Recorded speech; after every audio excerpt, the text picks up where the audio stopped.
பிடிப்பேன். உலர்ந்த மேகத்தை கொண்டு நிலவின் கரை துடைப்பேன். ஏனென்றால்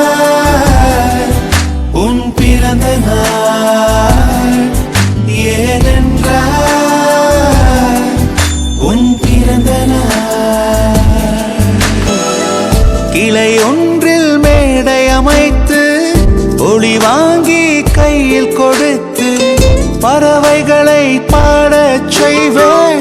இலையெல்லாம் கைகள் தட்ட அதில் வெல்லும் பறவை ஒன்றை உன் காதில் கூவச் செய்வேன். உன் அறையில் கூடு கட்டிட கட்டளையிட